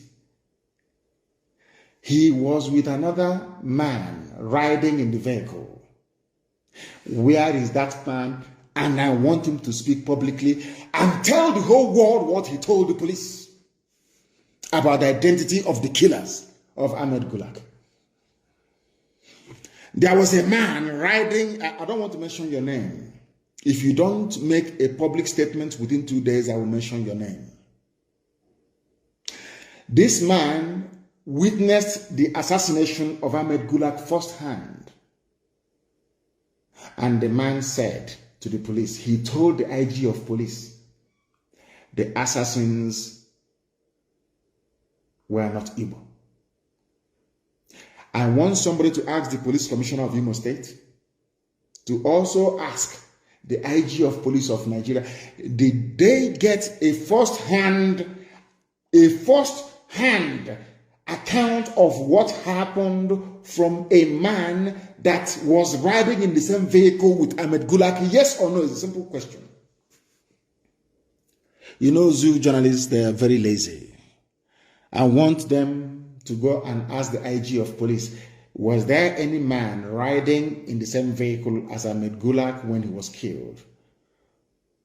Did that man give you a statement? And what did his statement say? I am telling the world today that the man told the IG of police that those that killed Ahmed Gulag are not Igbo people. True or false? But all of you are busy writing rubbish. Daily Post, all these idiots writing junk. You think you want to stifle Biafra? You think you want to delay the coming of Biafra? You think you can stop Biafra from coming, but you're wasting your time. The more you write rubbish, the more your village is being taken over by Fulani people. Hausa people, remember when you used to be called Hausa Fulani? We Hausa Fulani, but Fulani, they went to Kebbi State and slaughtered Hausa people. But they're doing Hausa Fulani as brothers. We Hausa Fulani, but in Kebbi State, Hausa people were murdered by Fulani. You people don't learn anything. As I said, there is something wrong with the brain of black people, especially those of you from Nigeria. There is something definitely wrong with your brain. I'm telling you the truth. You are not normal. You can never be with the way you reason. I don't want to mention names. But that man, you must come forward to tell the world what is going on and to tell you how clever the Fulani think they are. You know, Britain helped them to suppress Biafra by denying Ojukwu access to world media then. Okay? They are secessionists. You know, the Oyibo are very clever people. No? They are very clever, I'm telling you the truth. There are people in California, in America, called Cal Exit. They want California to break away from the USA. They are not being called secessionists. They block Quebecois in French Canada. Nobody's calling them secessionists because they are white. But a white man came to my land and formed a country for me without my consent. And I'm saying to the Yubo man, Betura, this thing you formed here is not with my consent. I want to leave it. He's saying I'm a secessionist. I should be killed. He is a secessionist. Kill him. Betura said I should be killed because I challenged him and I said, this thing you created here is not a country for me. I can't go to Europe to create a country for you, white man. Why must you come to Africa to create a country for me?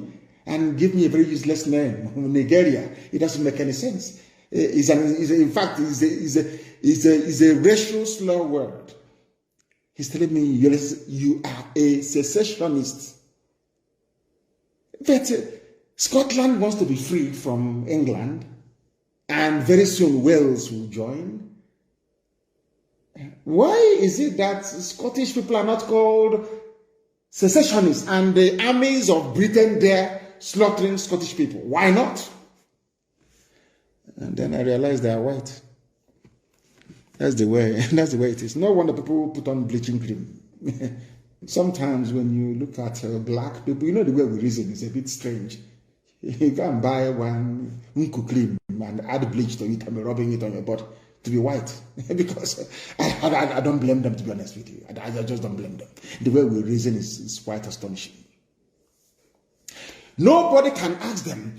Punch newspaper that hardened the Yoruba or Fulani Janjaweed paper can never ask anybody. How come Nicola Sturgeon is not a secessionist? She's not being called a separatist. Why not? After all, IPOB is a peaceful movement. And all we asked for was for a referendum. The same thing that Nicola Sturgeon is asking for. But Nicola Sturgeon, a white woman, is I don't know, a Scottish nationalist. I think Nnamdi Kanu is not a Biafran nationalist, but a secessionist. Because I was created by a white man. And who are you, black nigger, to say no to what a white man created? Who are you? That's the stage we are in right now. I like Michael Jackson now. I love his music. He was the greatest entertainer in the history of man. The best dancer ever. When Michael Jackson was bleaching his cream and straightening his nose, I didn't blame him. I never did. How can I blame him? With what is black, how can you stay in a country where people claim they are learned, that they went to school? They brought in somebody who did Sharia, Alekali in a local Sharia court, and made him the Chief Justice of the Federation. And none of you are there. If I have a knife, I'll cut off. If it's possible, I'll just cut off my own skin completely. Cut it off. Black people, they make me sick. Because of the way we reason. We do not reason like human beings, I'm telling you the truth. And that is why I am upset. I am as upset as I am. Do you know that the same Punch newspaper, Punch, and I've been mentioning their name, you will hear what will happen to them. Punch newspaper. Go and ask her. If I lay a curse on you, you're finished. Do you know that Punch newspaper published what a terrorist, the fourth most deadliest terrorist group in the world said? Secessionists, not headers, responsible for security crisis. a terrorist, saying that people who are seeking, they don't even want to say that we are a group of people seeking self-determination. No, it's not for you. You're black. A white man created Nigeria. A white woman named it, gave it the name that it's bearing today. Who are you, a black nigger, to go and change it? Who are you? You're black, you're a nigger. So that is why you're a secessionist. Not somebody who is agitating for self-determination. Unbelievable.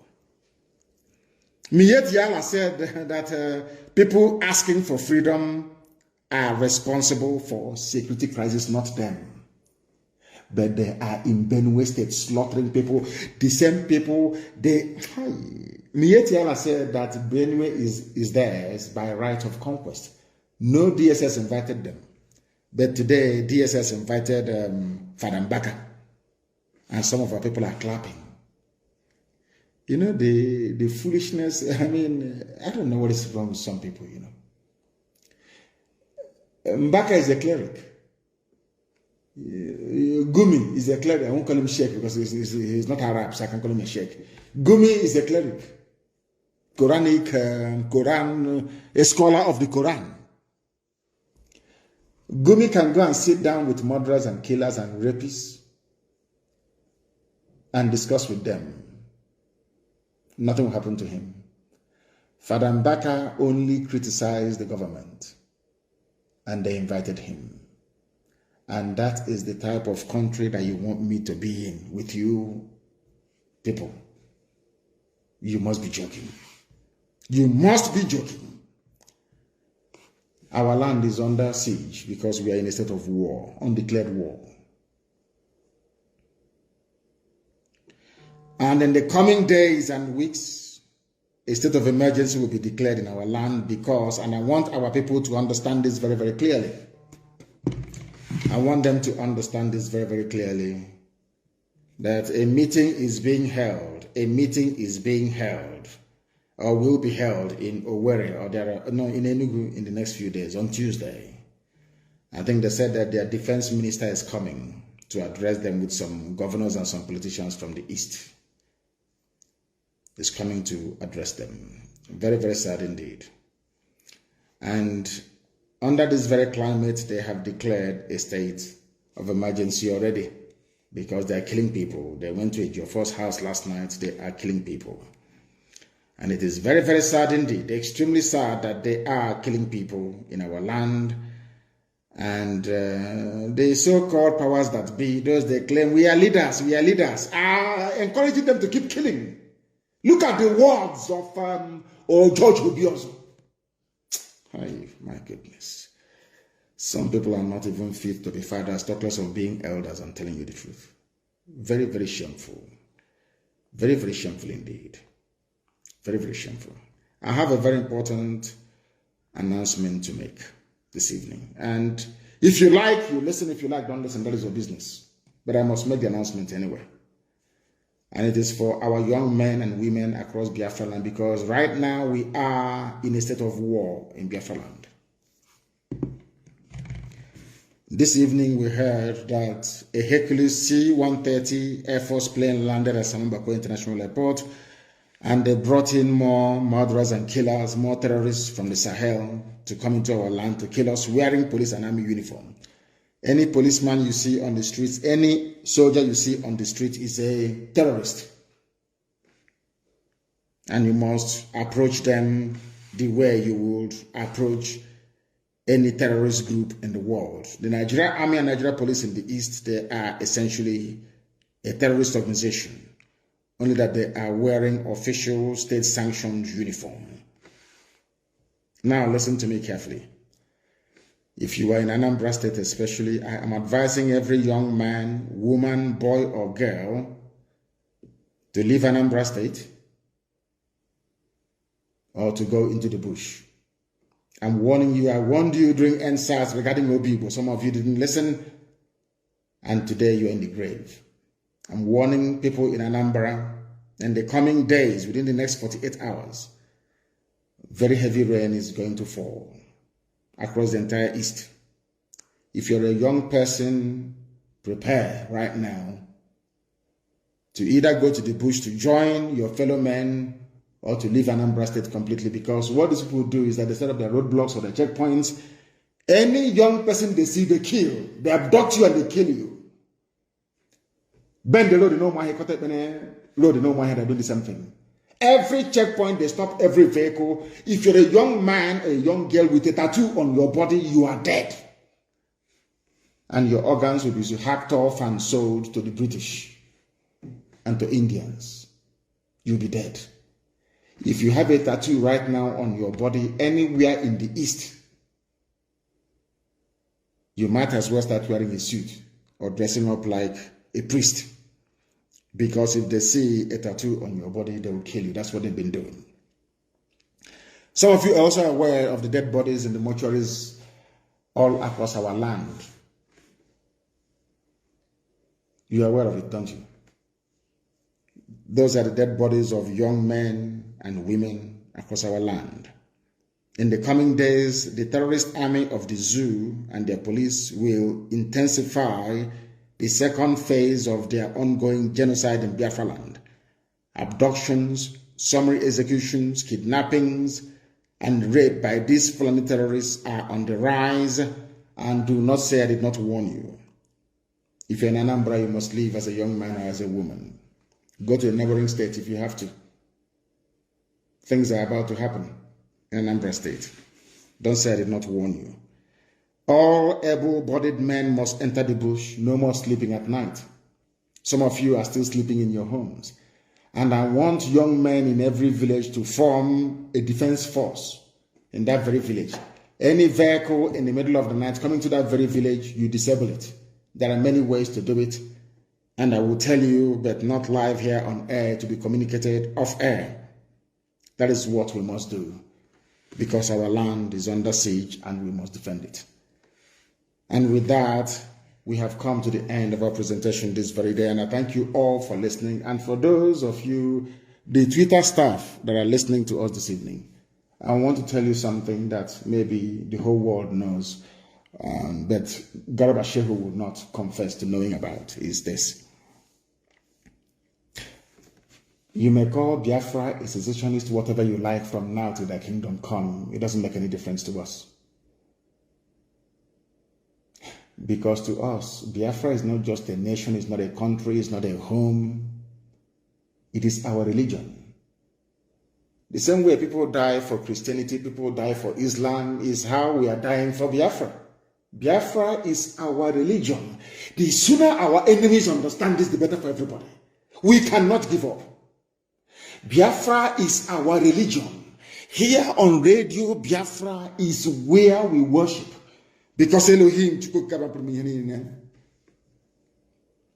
is our God. I thank you all for listening this very evening. Until next time, from me, from here, it is good evening.